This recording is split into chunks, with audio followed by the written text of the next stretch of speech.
Downtown Sudbury, which is located in the middle of the city, has many things to offer such as restaurants, cafes, bars and clubs, local businesses, gyms, and is where our city hall is located. Downtown Sudbury is no more than a kilometer in length, making it very accessible for people to walk. Due to its design, it's also extremely easy to navigate.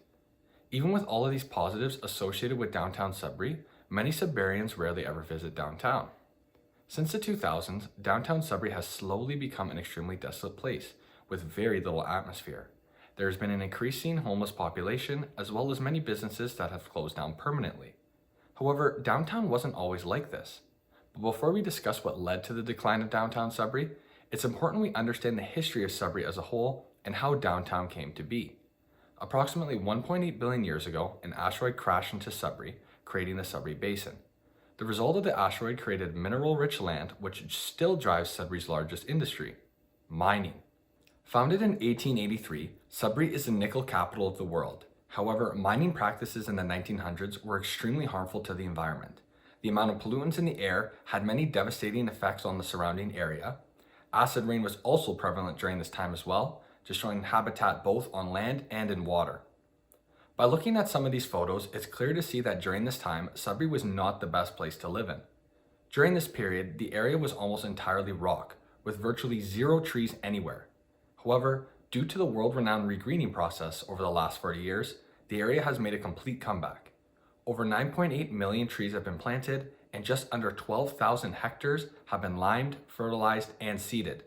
Lakes in the area have also returned to proper pH and nitrogen levels and are now able to be enjoyed recreationally. Combined with advances in technology from the mining industry, Sudbury is significantly cleaner than it once was. The amount of greenhouse gases emitted from Sudbury operations today are less than 1/5 of total emissions from the 1970s. It's important to understand the history of Sudbury because without mining, Sudbury would not be the place it is today. According to the most recent census data, in 2022, Sudbury has a population of 165,958 people, which makes it the largest city in Northern Ontario. With a population this large, it should mean that downtown should be full of life. Sadly, that is far from the truth. Let's take a little trip downtown and see how many people are walking about. A quick view of Elm Street, which is located in the heart of downtown, and we barely see anyone walking on the sidewalk. I'm only 21 years old, and I remember coming here as a kid with my parents, and the one thing I can recall quite fondly is that a lot more people will walk in the sidewalks. A quick drive in the car also shows poor road conditions as well. Sudbury is known for having subpar roads compared to other northern towns, such as Timmins and North Bay, even though we have a much higher population.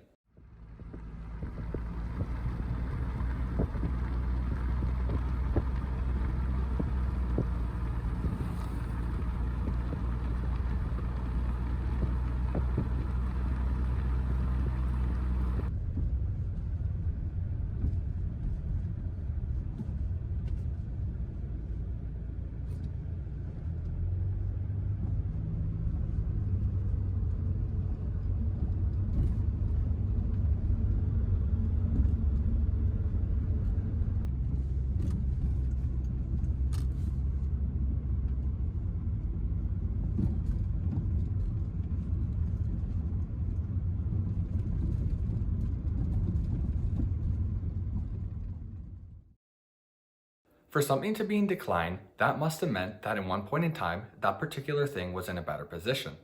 This is the exact case of downtown Sudbury. If downtown was always in this current state, there would be no need for a documentary. But before going headfirst into the reasons of why downtown is declining, we want to see exactly what it looks like in its heyday. Me personally, I've never lived during downtown's peak, but I've heard many good things about it from family members, neighbors, and even some of my teachers. What you are now seeing are photos of when downtown was at its peak. It was a vibrant, fun urban area where people of all different ages could go. There were many different restaurants, bars, stores, hangout spots, hotels, and even bookstores. Since Sudbury's largest bus station is located in downtown, it's made travel pretty easy for people who lived in different areas of the city to visit. Downtown was pretty much built right in the middle of the city, and it is approximately equal distance from the south end to New Sudbury when it was being built. Other surrounding communities that were not located in the heart of Sudbury, such as Walden and Rayside Balfour, had bus routes that brought you right downtown.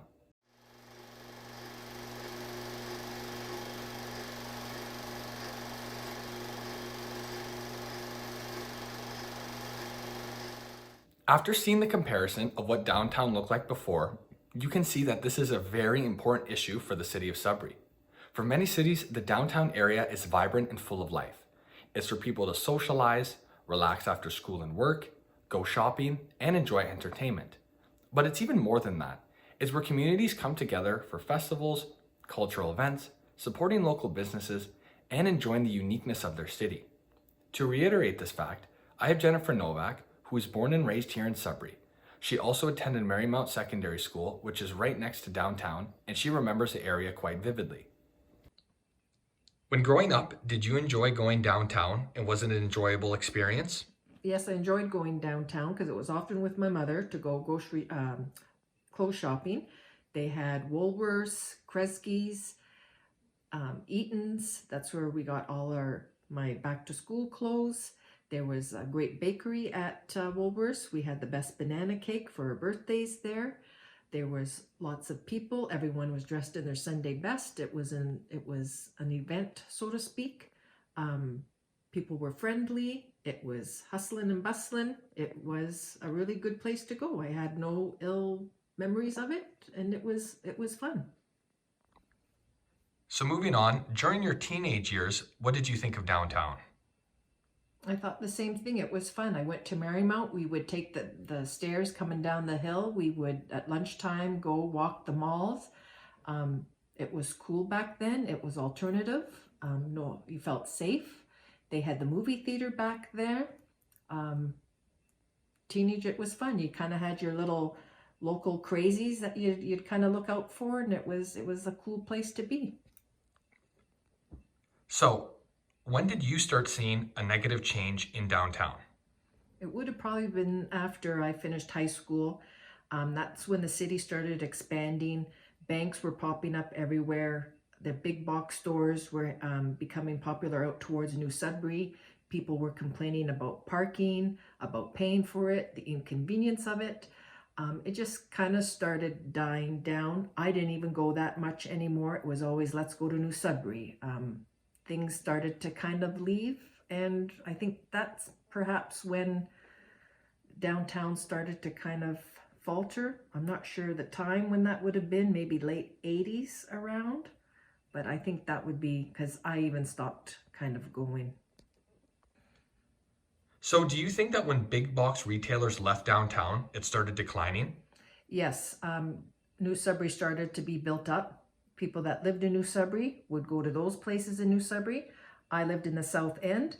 That's when you saw Southridge being built. The Four Corners really started to be built up. Shoppers Drug Mart. You had banks. So the South Enders kind of stayed in the South End. And yes, unfortunately, downtown kind of wavered in that. Maybe restaurants would have brought some people in. The arena. I'm not sure if the train station was still viable at that time. But I think that's when it slowly started fading out. The parking was an annoyance for people. And people just felt like they didn't have to go anymore. So, my last question is, do you still go downtown today? And if you don't, what are some of the reasons why? I still go downtown, just not very often. I went last week out for dinner with a couple of friends. The homeless population kind of deters me from wanting to go. It is unsafe at night. And unfortunately, I view downtown as a dinosaur. It's slowly becoming extinct. And I'm not sure if it can be turned around. Maybe it can, but I really don't see it. As she mentioned, once New Sudbury started to develop, it resulted in many businesses moving out of the downtown area and into New Sudbury. This was a huge hit to the downtown economy, and to many, this was the beginning of its decline. Even with the many restaurants and shops still located in downtown during that time, the big box retailers brought a large majority of people to the downtown area. It's clear to see that the exit of big box retailers in downtown is a big reason as to its decline. However, that's only the first reason. Sudburyans continued to visit downtown after this time, so there must have been other factors contributing to this. The cost of living has been a very prevalent topic in the news lately, and many Canadians across the country are feeling the impacts of inflation, not just Sudburyans. Besides food, gas, and utilities, rent has been increasing not only for residential properties, but for businesses as well. It seems that over the last 10 to 15 years, businesses have been closing up shop in the city, and it's not just in downtown. What you are seeing now is the Southridge Mall, located approximately 10 minutes from downtown Sudbury.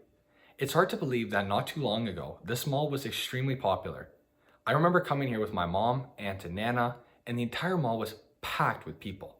There were many different shops in the mall, and the food court had a much larger variety than it does now. Only a few businesses still remain. Sport Chek and Dollarama are the two largest.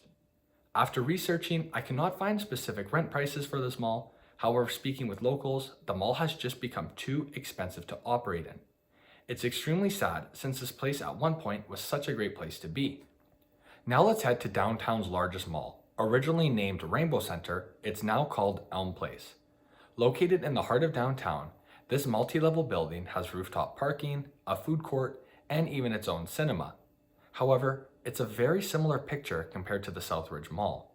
Many businesses have closed up here permanently, and the food court selection is abysmal. A personal memory I have here at this mall was when the live exotic animal exhibit came to Sudbury, and I was here with my brother and cousin.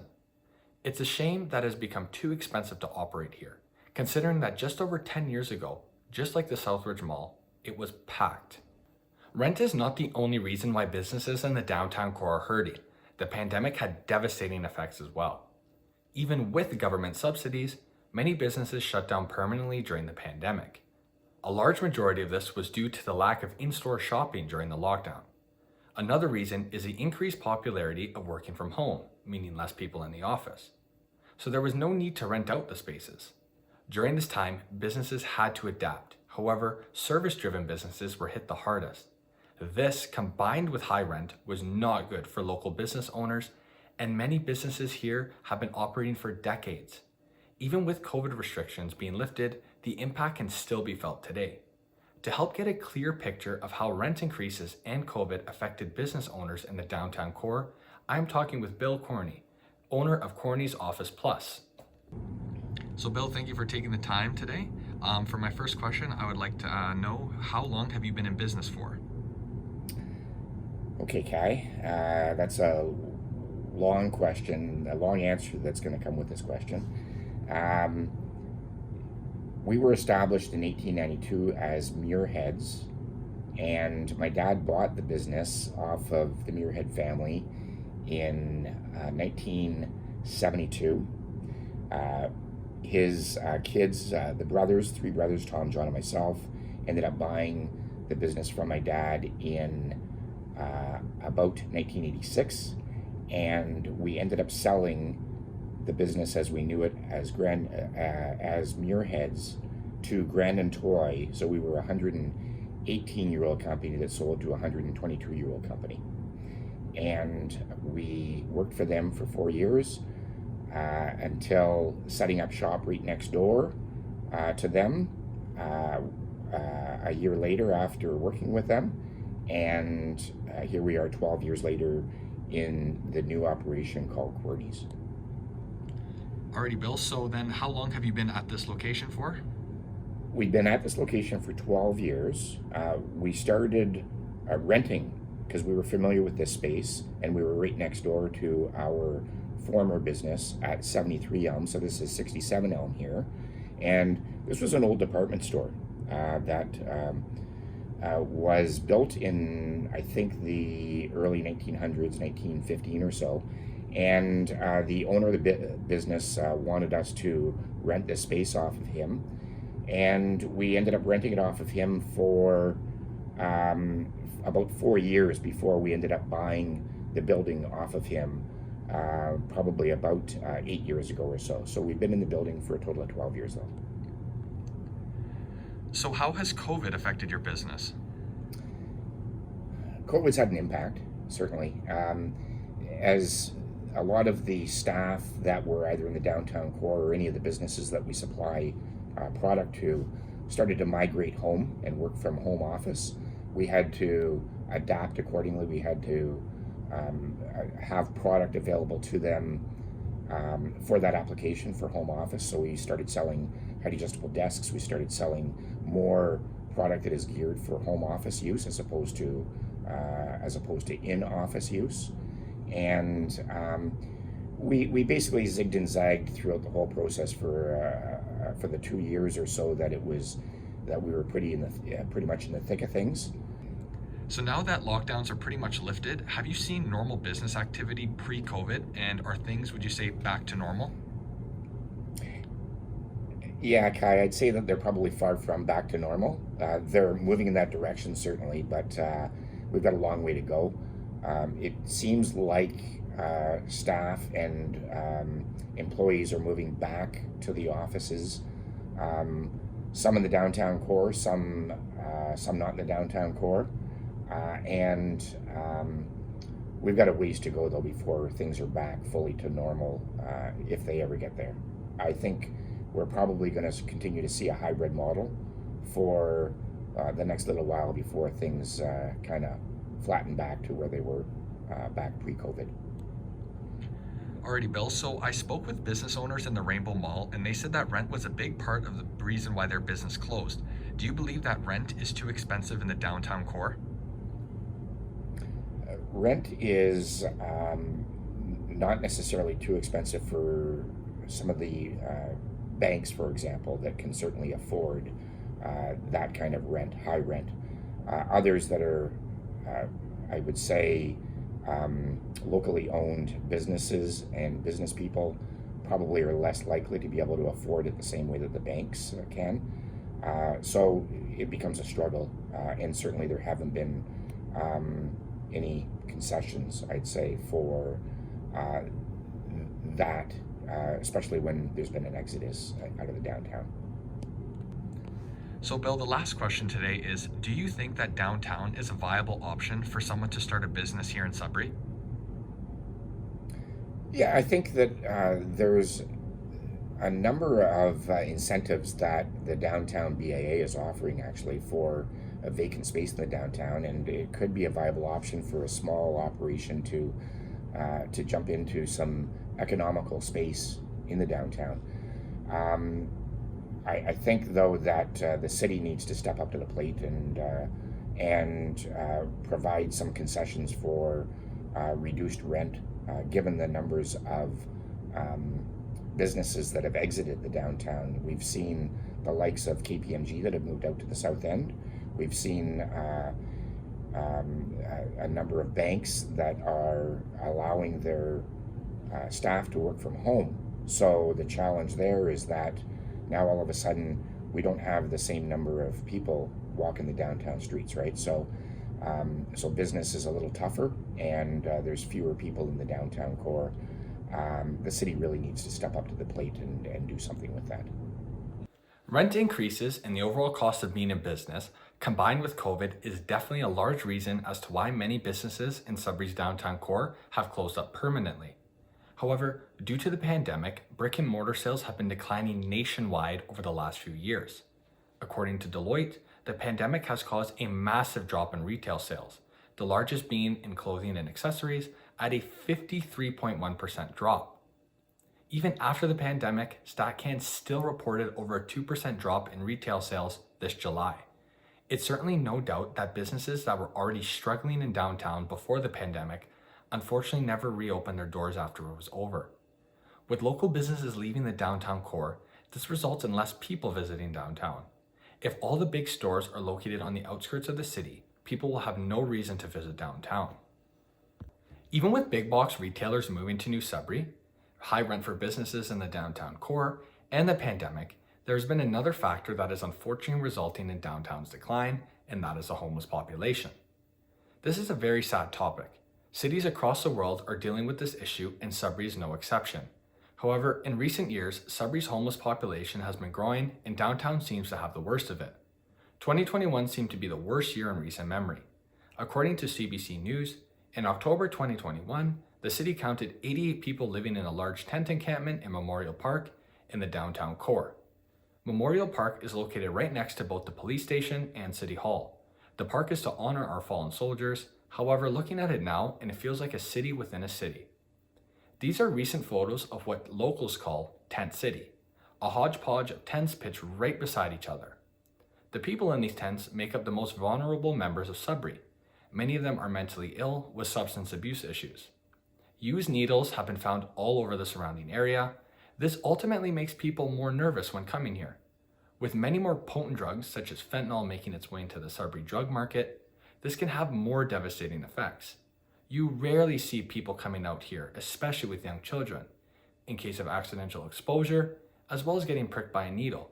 It's a pretty scary thought. It's just not concerning for people visiting downtown and businesses, but also the student population in Sudbury that come out to downtown's restaurants and bars. Many local charities, food banks, and shelters have been working tirelessly to help combat the homelessness problem. However, for many Sudburyans, it's a large factor as to why they don't go downtown. Even with a higher police presence in the area, many locals do not go to downtown if they don't need to. The unfortunate reality is that the influx of homeless people creates a less safe and inviting atmosphere for people to come to downtown. Besides all the points that I mentioned above, one of the biggest reasons as to why Sudbury's downtown is declining is due to zoning. Many people do not realize that zoning laws have the biggest impact on urban planning here in Canada, as well as the United States. Most Canadian cities are zoned exclusively for single-family detached houses, which is known as Euclidean zoning. Now, why is this a problem? It's a problem because no other type of housing are able to be built, and that always results in a massive suburban development. These zoning laws completely separate houses from mixed-use neighborhoods, and this is why the suburbs are so far away from any type of store. And this is why many people say that all suburbs look completely the same. To show you what I mean, this photo was taken off the city's zoning website. Everything within our zone is single-use housing, with the rest being for business. As you can see, the downtown is specifically zoned for business use with almost no residential units. This means that every type of building, not being a house, cannot be beside each other, resulting in the population moving away from downtown. So, what's the dilemma? With Sudbury expanding outward, the city has to create and maintain more roads and infrastructure for such a small population density. The effect of this is that most of Sudbury is completely car dependent. This has a direct negative impact on downtown because no one is walking through it. There is no reason for people to live or visit there if they don't have to, especially when people drive to big box stores on the outskirts of the city. Many times, public transportation isn't even a viable option because buses end up getting stuck in car traffic due to poor street design in Canada. I've had the privilege of visiting Europe many times, and one thing that always stuck out to me was how their cities, and especially their city centers, were built for the pedestrian, not the car. Many of their downtown areas are full of life, with grocery stores, bars, restaurants, and banks located no more than a 10-minute walk from their house. This is why downtown Sudbury is in such a massive decline. There is no real reason as to why a Sudburian would want to visit downtown besides going out on the weekend or if they work there. This is because none of the activities that they do are in downtown. The single-use zoning has increased the size of the city. However, with that came almost complete car dependency. Cycling infrastructure is pretty much non-existent in downtown, as well as everywhere else in the city. So for many, cycling is a dangerous activity that they will avoid entirely just because it's too dangerous. Like I said, single-family zoning is not specific to Sudbury and its downtown. Many Canadian cities are built like this. To ensure a sustainable downtown, mixed-use developments are completely necessary for a city core to survive. This new zoning could reduce housing shortages, improve local business, contribute to a more healthy life, reduce CO2 emissions, and bring the community closer. However, due to the amount of information relating to this issue, it deserves its own video because of how many positives are associated with mixed-use zoning. So to conclude as to why I believe downtown Sudbury is in decline, firstly, all the big box stores moved out of the downtown district to New Sudbury and other parts of the city. This caused people who live in those areas to stay there, not needing to go downtown. Secondly, rent within the downtown core must be lowered for smaller businesses in order to survive against the big banks. The city needs to step up to the plate in helping struggling businesses because if they don't, there will be none left. Next, Sudbury's homeless population must be solved. This causes an unsafe environment within downtown and ultimately scares people away from the area since many Sudburyans feel this way. However, the homelessness crisis is a complex issue that requires a lot of planning. However, due to the large amount of vacant spaces in downtown, hopefully the homeless will have somewhere to sleep this winter. And lastly, Sudbury must make drastic changes to its zoning. Single-use zoning only pushes people further away from downtown. Since many parts of the city have all the amenities that citizens need, this makes downtown completely obsolete. Car-dependent Canadian cities are doing more damage than good when it comes to downtown. I hope you enjoyed watching this documentary, and there are many different views and opinions on downtown from the community. However, these are mainly subjective opinions. To completely understand the decline of downtown, we must take an objective approach, because if things continue the way they're going, downtown will sink even into further decline.